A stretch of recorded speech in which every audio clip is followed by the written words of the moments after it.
As the creator of Heroes for Animals, I bring you a jaw-dropping true story about a retired K9 who wouldn't stop digging under a park bench. What he pulled out. A simple plastic bag. Stunned everyone nearby. But it wasn't just trash. Inside was something that would reopen a cold case, reunite a broken family, and prove this retired K9 was still a hero. This is the story of Max, and what he found beneath the dirt changed everything. It was supposed to be just another lazy Sunday morning at Meadowfield Park. Kids were on the swings. Couples walked hand in hand. And old Mr. Jennings, the groundskeeper, was reading his newspaper on a worn-out bench near the oak tree. But beneath that peaceful surface, something stirred. Max, a retired K9 German Shepherd with graying fur and sharp eyes, had been brought to the park by his foster owner, Ellie. Max wasn't your typical pet. He had once served in the city's K9 unit, tracking down suspects, detecting narcotics, even finding missing persons. But now, after a career of bravery, Max was supposed to rest. Except that morning, he didn't want to rest. As soon as Ellie unclipped his leash, Max trotted off, not toward the open field, not toward the water fountain he loved, but straight toward the bench where Mr. Jennings sat. He circled it once, then twice, then his paws began to dig. At first, Ellie laughed nervously. "Max, what are you doing? That's not a sandbox." But Max didn't stop. Within moments, he was furiously digging beneath the bench. Dirt flying, low growls rumbling in his throat. Mr. Jennings stood up, alarmed. "What's he after? There's nothing down there but roots." A small crowd began to form, passers-by pausing, watching this old dog claw at the earth with such purpose. Then Max let out a sharp bark. He had uncovered something, just the edge of a torn plastic bag. Dirty, faded, half buried for who knows how long. And that's when the stench hit. People backed away, covering their noses. Ellie moved closer despite the smell, pulled on a gardening glove from her backpack, and slowly lifted the bag. Inside was a small, rotted stuffed bunny, and beside it, something far worse, a toddler's shoe, caked in dried mud, stained with time. The crowd fell into silence. Ellie's eyes widened. "Call the police," someone whispered. Max sat beside the open hole, tail stiff, eyes fixed on the bag, as if daring anyone to look away. By the time the police arrived, the park had been evacuated. Officers cordoned off the area. Forensics quickly realized what they were dealing with. Potential evidence tied to a missing child's case, one that had gone cold over a decade ago.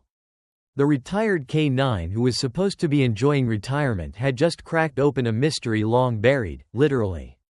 And it was only the beginning. The police didn't waste a second.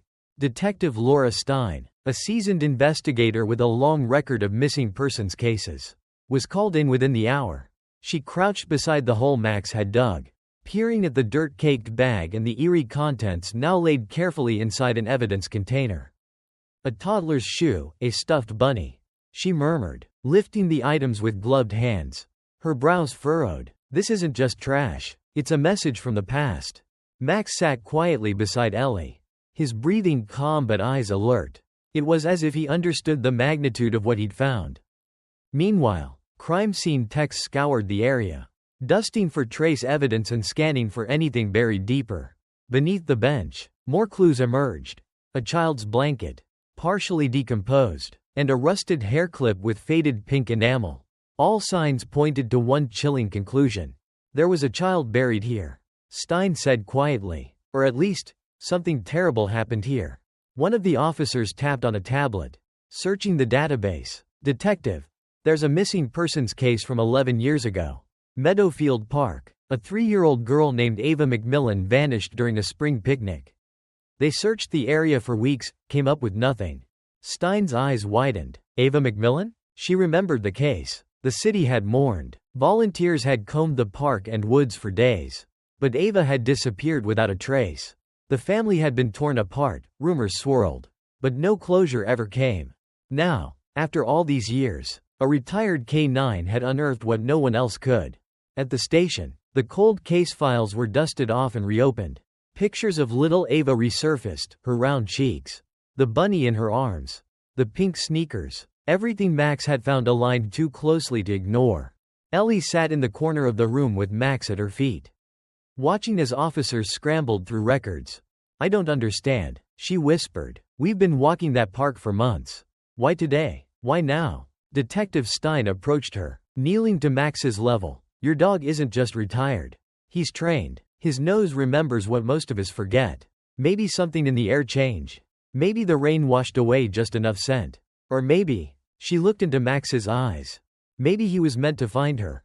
But things got stranger. As they dug deeper into the park records, one name kept coming up. Ronald Jennings, the elderly groundskeeper who'd been sitting on the bench that very morning. The same man Max had initially approached. He'd been working at the park for over 15 years. And he had been the last person to report seeing Ava McMillan the day she disappeared. Back then, he said he'd seen her wandering toward the playground alone. Nothing suspicious, just a child lost in the crowd. But now, his name in the files seemed less innocent. Detective Stein tightened her grip on the file. "We need to talk to Mr. Jennings again." But when officers returned to the bench, the old man was gone. His tools lay abandoned near the hedges. His newspaper still sat folded on the bench. But he was nowhere to be found. Max stood up suddenly, ears perked. He began sniffing the ground.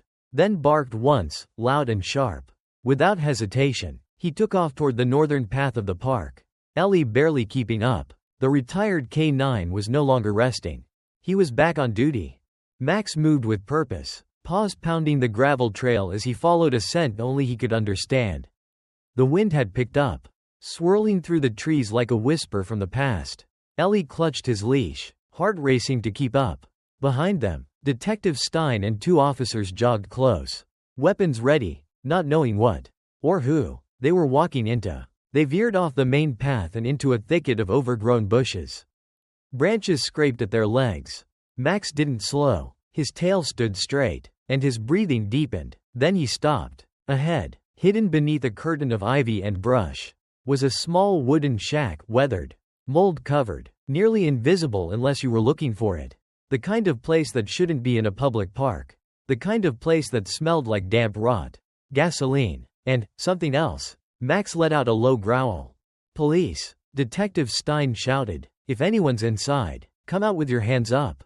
No response. She nodded to Officer Ramos, who stepped forward, gun drawn, and pushed the creaky door open. The interior was dim. Dust floated in sunbeams that pierced through the slats.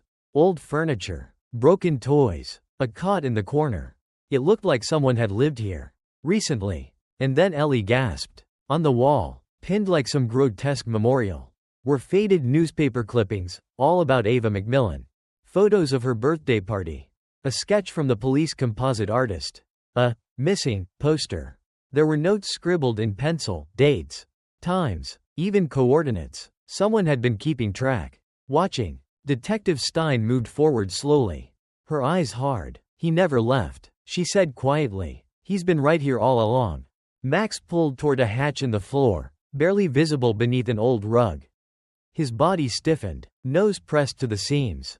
Ellie's breath caught. "There's something down there," she whispered. The officers peeled the rug back, revealing a trapdoor secured with a rusted chain. They broke it open with a crowbar. The air that spilled out was thick and musty, reeking of mold and memories better left buried. Stein turned on her flashlight and descended first. What she saw made her heart stop. The underground room was no bigger than a closet, lit only by the narrow shaft of light from above. In one corner sat a metal chest freezer, unplugged but sealed shut. In another, an old trunk covered in dust. She moved toward the trunk, glancing back at the officers behind her. With a deep breath, she opened it. Inside were more items belonging to Ava McMillan, a small jacket, a plastic tiara, and what looked like a bottle of children's cold medicine, expired. But that wasn't all. A digital camera sat at the bottom, still functional, battery intact. Stein switched it on and tapped through the photos. At first, there were snapshots of the park, trees, the lake, birds. But then, her finger froze. There she was. Ava, alive, confused, sitting on the cot upstairs. The date stamp. 3 days after she disappeared. "Oh my God," one officer whispered. "She was here. But where is she now?" Ellie asked, her voice cracking. Stein's expression darkened. "And where is Ronald Jennings?" Max barked suddenly, once. Then again. A deep, urgent sound that reverberated through the floorboards above them. "Something's still here," Ellie said. "Max can feel it." They rushed back upstairs. Max was at the window. Ears perked, body tense. Through the glass, they saw him. Mr. Jennings, his silhouette just at the edge of the woods. Staring back, and then disappearing into the trees. He had seen them. And now, he was running. Stein drew her weapon. "Let's move, now." But even as they bolted out the shack door, Ellie knew, there was more to this story. More secrets. More horror. And Max, the dog who'd retired, was about to lead them into the darkest part of all. The trees blurred past as Detective Stein and her team raced into the woods.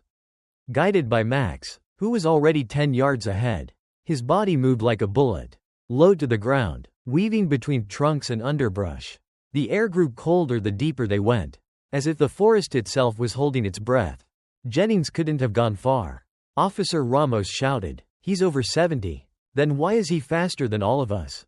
Ellie panted. Max suddenly barked twice, sharp and demanding, and veered right down a narrow deer path. The ground was damp, littered with pine needles and old footprints. Stein followed, eyes scanning for movement, for a glimpse of Jennings' worn green jacket. Then came the sound, a branch snapping. Just up ahead, Max charged. They burst into a small clearing, the last rays of afternoon sunlight streaking through the canopy. For a moment, everything was still. And then, movement. Jennings stumbled into view, limping, one hand gripping a walking stick, the other clutched to his chest. His face was pale, but his eyes were wild.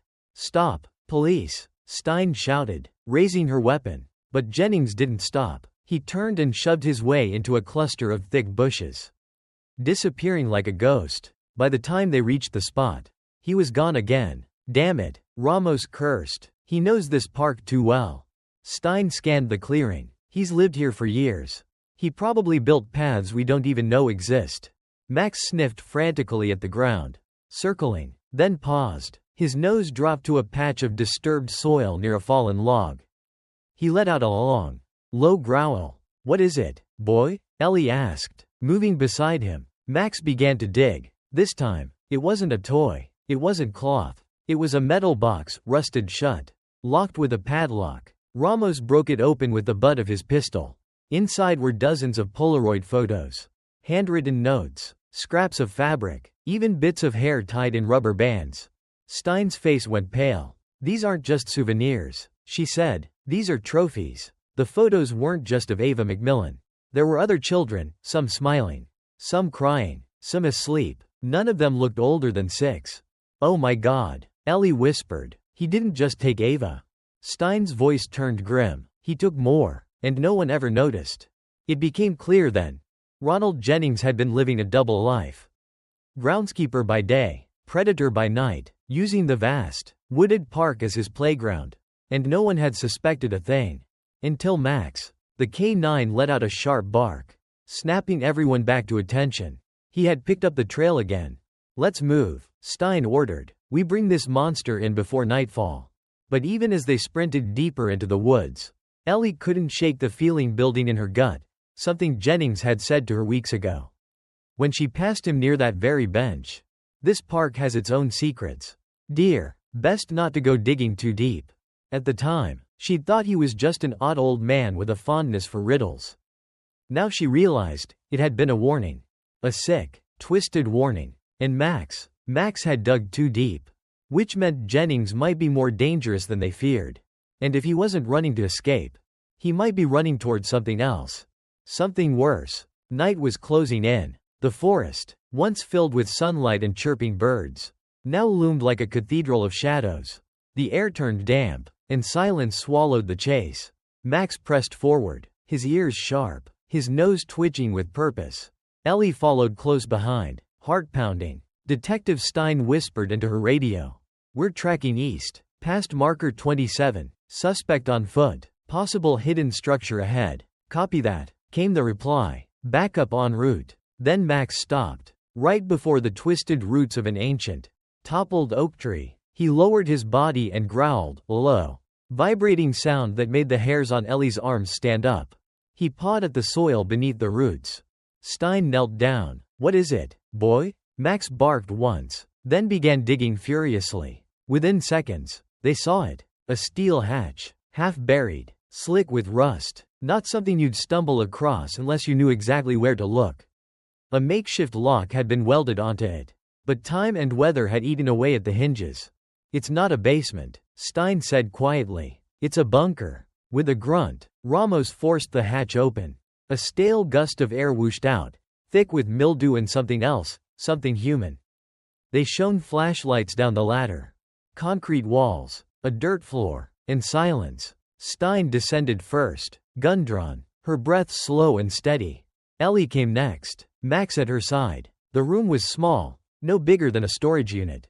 Along the walls were children's drawings, taped and curling with age. A cracked plastic rocking horse lay on its side. A mattress, food cans, chains bolted into the wall. It wasn't just a bunker. It was a prison. Max froze, nose pointed toward the far corner. There, beneath a pile of dirty blankets, was a figure, curled into a ball. Barely moving. "Hands where we can see them," Stein commanded, but there was no resistance. Just whimpering. Ramos stepped forward and gently pulled back the blankets. It was a child. Pale, thin, eyes wide like saucers. She blinked at the flashlight beam but didn't speak. Ellie's knees buckled. "My God." She rushed over and wrapped the girl in her coat. The child flinched but didn't resist. She couldn't have been older than 6. "Hey," Ellie said softly. "You're safe now. You hear me? You're safe." Stein checked her wrist for a hospital tag. Nothing. Just a bracelet with plastic beads spelling one name. Mila. Stein turned to Ramos. "Check the missing children's database." Mila. "Last 6 years." Then Max growled again. This time, it came from the ladder. They turned. Ronald Jennings was there, his face ghostly in the shaft of moonlight. Hands gripping the rung, eyes locked onto the girl. "You weren't supposed to find her," he said. His voice was cold, flat, not surprised, not afraid. "You don't understand? She's mine." Ramos raised his gun. "Don't move." But Jennings didn't listen. He climbed down one step. Then another. Max stood guard in front of Mila. Teeth bared, a deep growl rolling from his throat like thunder. One more step, and Max lunged. With a force that defied his age, Max leapt onto the ladder, clamping his jaws onto Jennings' arm. The old man howled, fell backward, and slammed into the hatch edge. Officers swarmed. Handcuffs clicked. Blood trickled from Jennings' sleeve. But he laughed, low, bitter, broken. "You think she's the only one?" he muttered. "Your year's too late." Then he went silent. Stein stared at him, shaken. "What do you mean?" But he just smiled. Mila began to cry. And Max gently licked her hand, as if to say, "You're safe now." But Ellie knew deep down, this was just the beginning. The next morning, the bunker was cordoned off with yellow tape. Floodlights cast eerie shadows across the trees as forensic teams combed through every inch of the concrete cell. Above ground, the forest remained quiet, but beneath the silence, a storm was brewing. Mila, the little girl rescued from the underground room, was taken to a nearby hospital. Though dehydrated and malnourished, she was alive. Doctors said it was a miracle. But she barely spoke. She clutched Max's fur when he came to visit, refusing to let go until they wheeled her in for tests. And Max, he stayed by the hospital door like a statue. Inside the bunker, Detective Stein moved slowly, her gloved fingers brushing over the dusty furniture. The chains, the disturbing remnants of a twisted world. But then, beneath a loose floorboard near the cot, she found something that stopped her cold. A leather-bound notebook. Old, cracked, tied shut with twine. She undid the knot, flipped it open, and her stomach turned. Names. Dozens of names, each written with a date. Some had short notes beside them. "Cried too much." "Quieted her." Others had disturbing annotations. "Favorite, kept for longer." One entry simply said, "Gone." And at the very bottom of the last page, scrawled in jagged handwriting, "The others are safer away. I'm not the only one who remembers." Stein turned to the tech beside her. "Bag this now, and get a list of every child reported missing in this county in the last 15 years. Cross-reference the names." Ramos entered the hatch, his face pale. "They found something behind the shack too," he said quietly. "Shallow graves. 2 of them, no markers." Stein shut her eyes. Call in the cadaver dogs. Get Max to assist if he can. Outside, Max had already started pawing at the forest floor again. Ellie stood beside him, watching the way his nose twitched, how his tail stiffened with each shift in the wind. His body told a story long before his bark ever did. Detective, Ellie called out. He's found something else. They followed Max to a fallen birch tree, where the roots had shifted in the recent rains. Max circled once, then barked. Stein knelt beside him. Something glinted in the dirt, metal. She brushed it off gently, revealing a locket. Inside was a faded photo of a child and a date scratched on the back, 2009. Another year, another child, and another reason to believe Jennings hadn't been acting alone. That night, at the station, Stein sat across from Ronald Jennings in the interview room. His hands were cuffed, his demeanor eerily calm. You kept trophies, names, dates, graves. Her voice was low, controlled. You didn't just take them. You documented it. Why? Jennings stared at her with tired eyes. I didn't write it all, he said. Some of the names weren't mine. Stein leaned forward. What do you mean? He gave a dry chuckle. You ever look into the old park ranger station? The one before they built the new lot? Back when this land wasn't even zoned. Stein's blood ran cold. He wasn't alone. And this wasn't the end. Back at the hospital, Mila finally spoke her first words to Ellie. It wasn't a thank you. It wasn't a cry. It was a whisper. A name. Tommy. Ellie frowned. Who's Tommy? Sweetheart? Mila looked up at her with eyes too old for her face. He's still down there. And Max? Max lifted his head suddenly, ears forward, as if he'd known all along that someone else was still waiting to be found. The ranger station stood at the far edge of the park, beyond the jogging trails. Past the community garden, nestled in a forgotten grove where the trees grew too thick and too quiet. It had been abandoned for over a decade, its windows boarded, its wooden frame warped by time and rot. Most assumed it was locked for good. But now, with Jennings' chilling words, you ever look into the old ranger station? The place had become the next target. Detective Stein stood at the gate with her team, flashlight in one hand, gun holstered. Ellie stood a few feet back with Max, whose fur bristled and nose twitched with every gust of wind. He was restless and alert. Ready? Stein asked. Ellie nodded. He's already trying to go around the back. They circled the building. Ivy snaked up the walls. A collapsed porch roof groaned with the wind. But Max stopped at a basement-level window, half sunken in dirt. He sniffed, growled, barked once, loud and sharp. Ramos pried the boards loose. The window was shattered on the inside. Flashlights cut through the darkness. Stale air poured out. They descended slowly into the basement, Max leading, as if every step mattered. Inside, the room was silent. Dust coated every surface. There were maps of the park tacked to the walls, yellowed and curling at the edges. Old filing cabinets, an unplugged mini-fridge, a rack of ranger uniforms still hanging like ghosts. But in the far corner, something felt off. Max moved first, toward a cabinet pushed awkwardly against the wall. His bark echoed sharply through the room. Help me with this, Stein ordered. They shoved the cabinet aside, revealing a narrow door behind it. Reinforced with metal, locked from the outside. Ellie stared at it, her breath catching in her chest. That's not part of any ranger station design. Ramos forced it open with a crowbar. The smell hit them first. Dampness, old air, mold, but beneath it, the unmistakable trace of life. They stepped into a narrow corridor, concrete and dimly lit by a single flickering bulb. It was cold, too cold for a basement. Max took point, each paw step silent but purposeful. At the end of the corridor was a door, heavy, bolted, a number stenciled on the surface, Unit 3B. Stein unlatched the bolt and opened it slowly. Inside was a boy. He looked no older than 10. Thin, pale, curled in the corner on a mattress barely fit for a dog. His hair was long and tangled, his eyes wide and bloodshot. A small plastic toy car sat in front of him, its red paint faded. Wheels missing. He didn't scream. He didn't cry. He just stared. Tommy? Ellie whispered. The boy blinked, slowly, then gave the faintest nod. Max stepped forward, wagged his tail once, and sat beside the boy, his body calm, protective. Hey there, Stein said gently, kneeling down. You're safe now, okay? "You're safe." But Tommy didn't move. He just pointed toward the ceiling. "There's another one," he said softly. "Upstairs." The team froze. Stein radioed for backup immediately. "We found a live child. Likely abducted years ago. Another victim may be on site. Clear the upper floor." As officers fanned out, Max suddenly growled, low and deep, from the bottom of the stairs. His hackles rose. Someone was still inside. A figure stepped into the hallway above. Not Jennings. Someone younger, stockier. A man in his 50s. Dressed in faded ranger gear.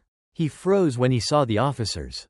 Then bolted. Max didn't hesitate. He surged forward, bounding up the stairs with a speed no one expected from a retired K-9.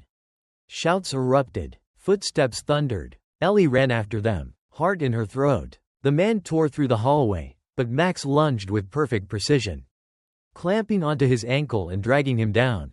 The officers tackled him. Handcuffs snapped. He screamed, cursed, but it was over. He wasn't just a squatter. He was listed in Jennings' old logbook. Harold Minton, former park ranger, disappeared in 2012, presumed dead, but instead, he had stayed hidden, helping Jennings, helping him collect. And now, with Tommy rescued and another child still possibly upstairs, the nightmare wasn't just Jennings' doing. It was much bigger. And Max had pulled back the curtain. Again, the upper floor creaked with age as officers moved cautiously through it. Weapons drawn, flashlights cutting through the dust. The man Max had taken down, Harold Minton, remained silent in custody. He refused to speak, refused to even look at the boy they'd found in the basement. But Max wasn't finished. Despite the exhaustion in his limbs and the gray in his coat. He pulled at Ellie's sleeve, whined, and began pacing toward the back hallway. He knew. "Where's he going?" Detective Stein asked. Ellie didn't answer. She just followed him. Max led them to a narrow closet door, nearly invisible behind a broken shelf. He pawed at it, barking twice, then sat and stared. Ramos pried it open. Inside was a small crawl space, no taller than a child. At the end of it, barely visible in the gloom, was a plastic play tent. The kind made for sleepovers. And inside the tent, a little girl. She was maybe 4, her cheeks sunken, her eyes vacant. She didn't flinch, didn't cry, just stared at Max as he crept forward on his belly, gently. Slowly, until his nose touched her hand.